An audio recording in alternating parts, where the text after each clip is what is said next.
Olá pessoal, vamos seguir com a nossa aula 3, legislações, praticamente metade do nosso módulo. Bem, legislações. Nessa figura temos aí uma das maiores legislações, que o ser humano pode encontrar. E para o técnico de segurança do trabalho, praticamente é aquilo que a gente diz. O manual de normas regulamentador é a Bíblia que ele deve carregar debaixo do braço. Só que tem que ler também, não é só carregar. Bom, quanto perigo, hein? Então, qual que é a ideia aqui? Imagine que você trabalha em um grande edifício de escritórios. Sendo assim, você já parou para pensar quantos riscos as pessoas que trabalham neles estão expostas? Pense comigo, faxineiros e zeladores são os que mais sofrem, tenha certeza. Podem ter problemas com diversos produtos de limpeza que usam. Um exemplo aí é misturar sabão em pó com que boa para lavar banheiro. Isso afeta muito a garganta, os olhos. E às vezes eles não sabem o porquê, aonde está a origem disso. Podem ter problema nos ossos e músculos em função de esforços feitos, por exemplo, ao carregar o peso do lixo. Fora a contaminação e os cortes na pele que podem resultar em manipulação desses resíduos.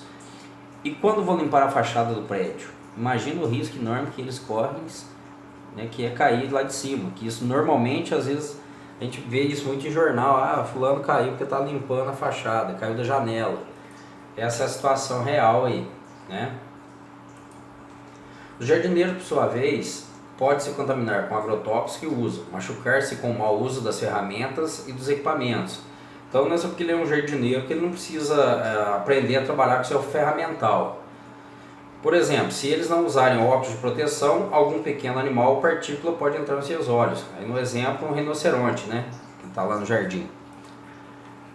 Não se esqueça dos porteiros, eles sofrem também. Se não tiverem uma cadeira confortável para sentar, poderão ter sérios problemas com a postura e na coluna. Então a imagem aí, ela traz aí alguns riscos, como que está o ambiente de trabalho, que normalmente é muito voltado pela postura, desse trabalhador.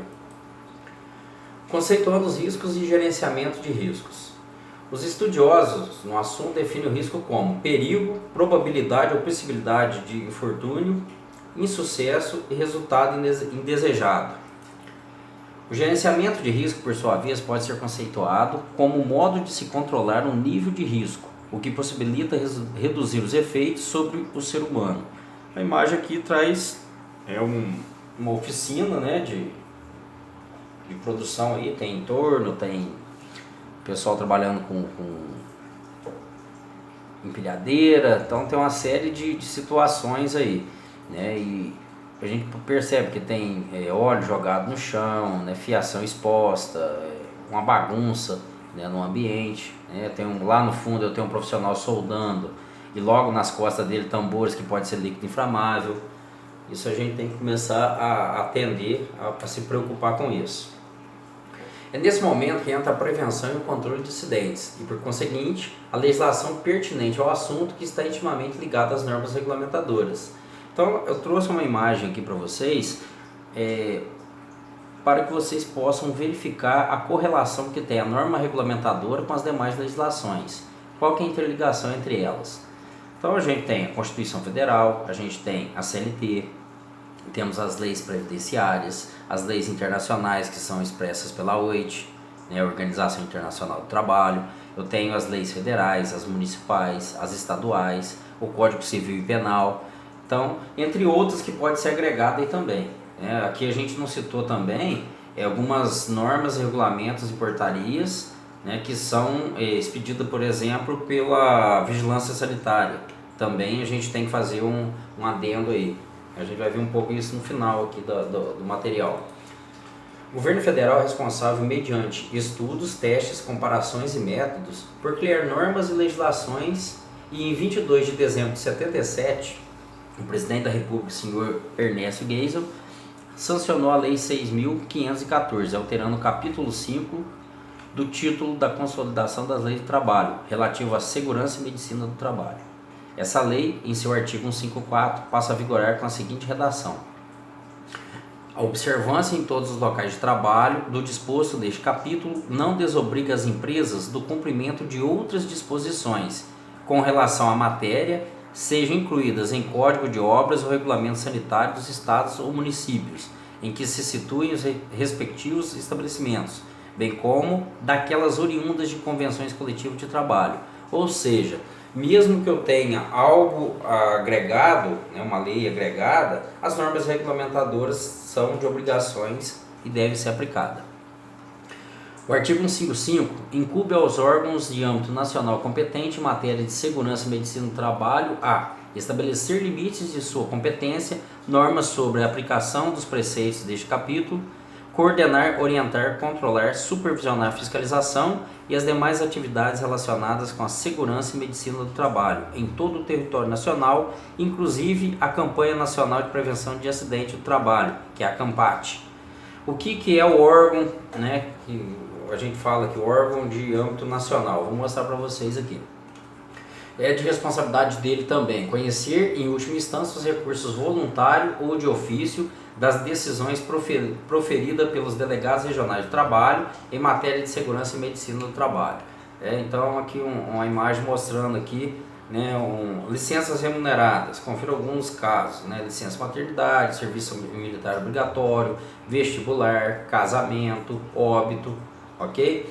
Então isso aqui é direito do trabalhador. Então está aqui quem é o órgão nacional competente em matéria de segurança, né, e medicina do trabalho. Essa aqui é a sede do Ministério do Trabalho e Previdência Social, lá em Brasília, né? Quando a gente fala vou no Ministério do Trabalho, se você está indo no Ministério do Trabalho, você está indo para Brasília, né? O artigo 156 compete especialmente às delegacias regionais do trabalho nos limites de sua jurisdição. Promover a fiscalização do cumprimento das normas de segurança e medicina do trabalho. Adotar medidas que tornem exigíveis em virtude das disposições deste capítulo, determinando as obras e reparos que, em qualquer local de trabalho, se façam necessárias. Impor as penalidades cabíveis por descumprimento das normas constantes nesse capítulo. Então está aqui a Delegacia Regional do Trabalho. Essa é a sede de Varginha, onde eu resido. Então, às vezes eu quero ir aqui na Delegacia Regional do Trabalho, eu falo, vou lá no Ministério do Trabalho. Bom, a gente vai entender que está indo para Brasília, né? Na verdade ele está indo na Delegacia Regional do Trabalho, né? Que é uma extensão do órgão federal. Procurando os riscos. Essa imagem aqui ela é muito bacana e vocês vão poder até usar ela no fórum que eu coloquei essa semana. Depois eu vou gravar um vídeo explicando um pouco sobre a atividade do fórum dessa semana. Vocês podem inclusive fazer em cima dessa figura aqui. Essa figura aqui tem tudo que é necessário para o técnico de segurança começar a buscar os riscos que ele está procurando, né? Vou falar um pouquinho dela aqui, ó. Aqui em cima temos um trabalhador limpando a janela, ele apoiou a escada dele na janela, na própria janela, né? Eu tenho aqui outro trabalhador trabalhando com moto esmeril, né, que está projetando fagulhas e ele não está usando, né, o óculos de proteção. Outra situação aqui, ó, extintor. Olha o tanto de coisa que tem aqui obstruindo esse extintor. Temos aqui um soldador, né, trabalhando nessa região aqui. E aqui eu tenho tambores com gasolina, né? Aqui tem um cilindro também de algum gás inflamável, né? Eu tenho aqui o outro trabalhador puxando um carrinho com a carga toda mal adequada, né, que pode cair, né, e provocar um acidente. Eu tenho outro trabalhador trazendo uma escada aqui, né, e ele não está prestando atenção nesse outro colega aqui, nesse cruzamento, porque ele está prestando atenção na moça que está subindo a escada lá. Ok? A gente percebe que o ambiente aqui também parece que está sujo, né? Aqui quando eu falei carga inadequada, o pessoal confunde muito, principalmente a gente que trabalha lá no CS Senat com o curso de movimentação de produtos perigosos. O pessoal às vezes quer fazer curso de carga perigosa. Carga perigosa, pessoal, é toda carga inadequada, quer seja perigosa ou não. Produto perigoso é qualquer produto ou substância que tenha uma configuração físico-química que pode provocar uma terceira reação, tá? Então o pessoal confunde, né? Eu não posso chamar um produto perigoso de carga perigosa, mas um produto perigoso, ele também pode ser uma carga perigosa por estar inadequado a sua formatação, a configuração dele no caminhão, ok? Aí vamos pegar aqui, ó, essa aqui parece que são tornos, né? Eu tenho 4 tornos. Esse primeiro torneiro aqui, ó, o torno dele está aberto, tá? Aqui eu tenho uma engrenagem motriz e uma motora, né? E ele pode descuidar e colocar a mão aqui. O outro, ele está trabalhando de joelhos aqui, ó, né? E sem óculos, todos os dois sem óculos, né? Então é máquina que vai gerar projeção. Esse outro no torno 3, ele está trabalhando também sem óculos, né? Ó, sujeira para o chão. Do torno 4, ó, ele está debruçado em cima do equipamento, ok? Isso aqui é um caso perigosíssimo, tá? Se vocês buscar isso na internet, eu não gosto de colocar vídeo assim para ninguém ver, mas quem quiser procurar na internet, vocês vão ver pessoas que são, alguma coisa, né? Uma brusa, às vezes manga comprida, às vezes, né? Pega na placa de arraste aqui do torno e moe o torneiro aqui, mata ele na hora. Então assim, é uma situação complicada. Aqui eu tenho no torno 5, né, o mecânico fazendo a manutenção no equipamento, porém ele está com ferramentas jogadas para o chão, ferramentas no bolso, que é um risco gigante para o trabalhador. Ele pode se perfurar com a própria chave de fenda, por exemplo. Aí eu tenho aqui, provavelmente deve ser o ajudante mecânico com a chave de fenda na mão, outra chave de boca, e ele vem correndo, né? A gente tem poças de óleo ou água no chão, né, cheio de obstruções, ele pode escorregar e se perfurar com a ferramenta, né? Aqui a gente tem a moça trabalhando com motos Esmerildo, né, está projetando aqui fagulhas, né? Ela não está usando óculos, a cadeira está quebrada, né, uma postura inadequada, está trabalhando de saia, né, um ambiente desse aqui ela deveria estar uniformizada, né, com roupas mais adequadas. Aqui nessa máquina, parece uma máquina de costura, trabalhador sem óculos, né? Não tem proteção nenhuma aqui para as mãos, o banco dele não tem encosto, né? Tem um monte de resíduo nas costas dele.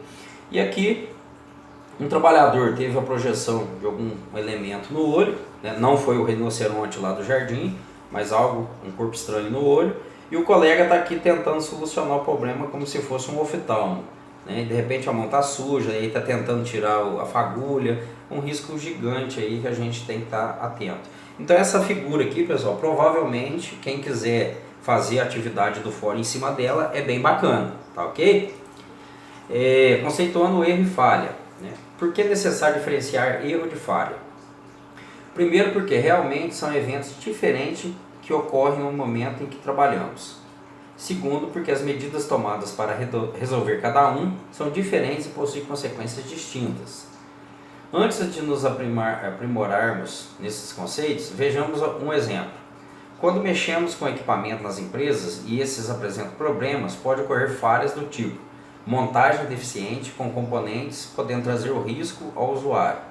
Então, montagem deficiente, isso aí é uma falha, às vezes até pelo profissional que não está preparado, né? Ultrapassagem da vida útil das peças nos equipamentos utilizados. Ao invés de eu fazer a troca, né, dentro do padrão pré-estabelecido pelo fabricante, eu estendo essa vida útil dela. Essa peça pode vir a quebra.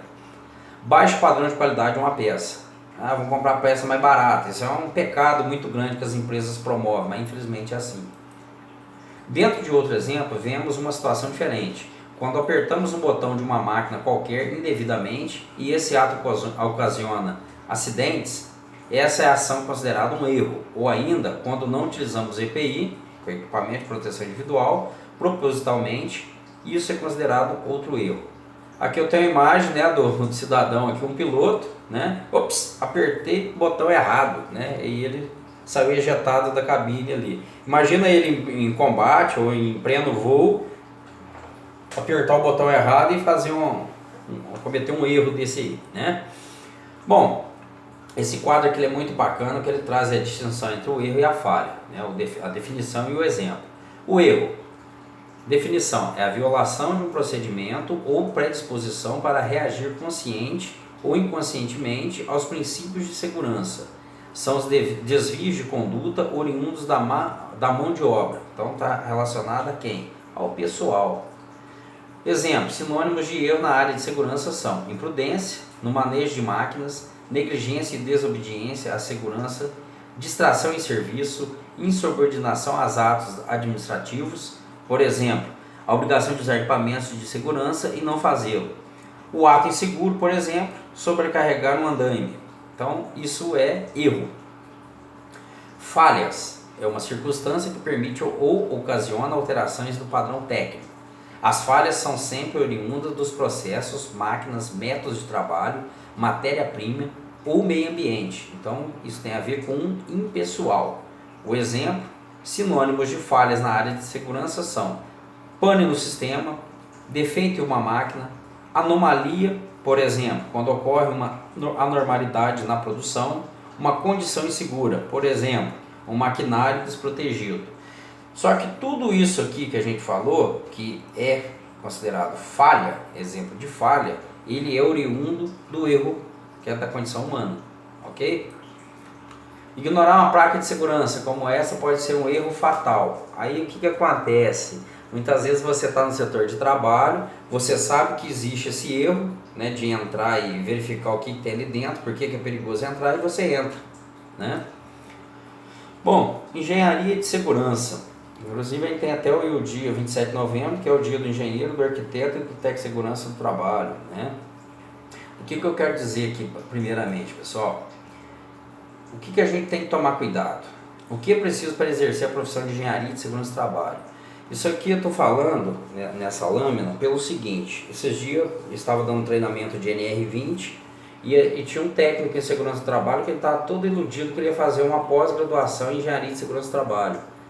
Mas aí, iludido por quê?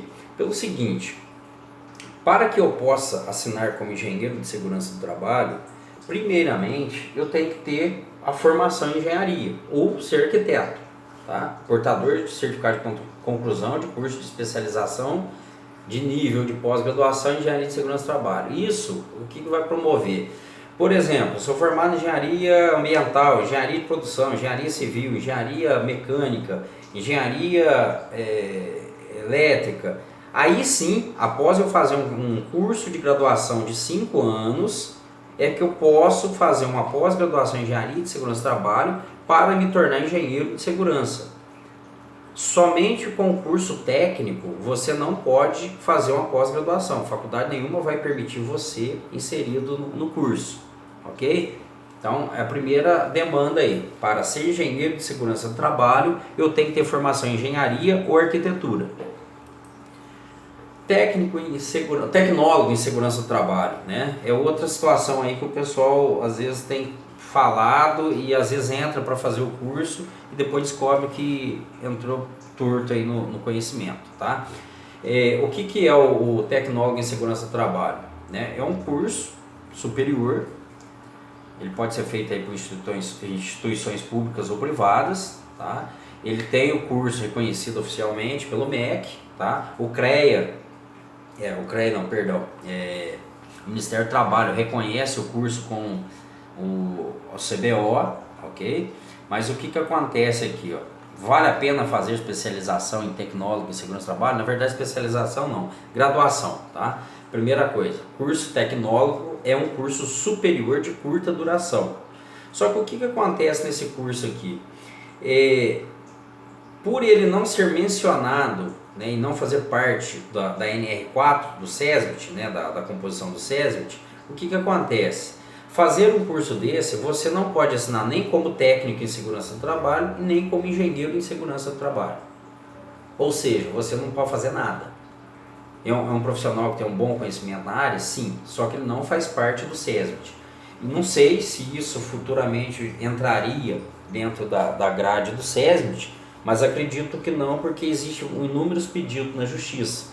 Fisioterapeuta, cardiologista, todos eles querem fazer parte do SESBIT, tá? Então, eu particularmente, se algum dia eu tiver um tempo disponível para isso, eu tenho vontade de fazer o tecnólogo em segurança do trabalho a título de conhecimento e graduação, tá? Mas não caia na besteira de achar que tecnólogo em segurança do trabalho tem mais atribuições que o técnico em segurança do trabalho. Não, pessoal. O técnico em segurança do trabalho, ele tem lá suas atribuições expedidas pelo Ministério do Trabalho, ok? E quem pode desempenhar a profissão? Tá?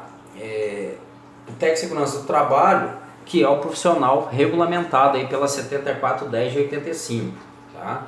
Então, é o portador de certificado de conclusão de técnico de segurança do trabalho, né, ministrado no país, em estabelecimento de ensino de segundo grau.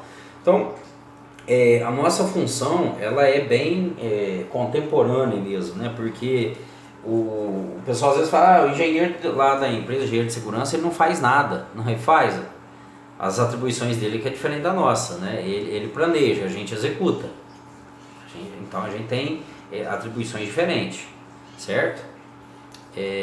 Então, muito cuidado nesse aspecto aqui, né? O que o técnico em segurança do trabalho pode fazer. Então, o técnico em segurança do trabalho, existe alguns cursos de pós-técnico, né? Inclusive o Senac tem um em São Paulo que é muito bacana, é voltado para a indústria da construção civil, né? E esse é um curso também interessantíssimo para a gente fazer, mas é um curso presencial, então foge um pouco da realidade da gente, assim.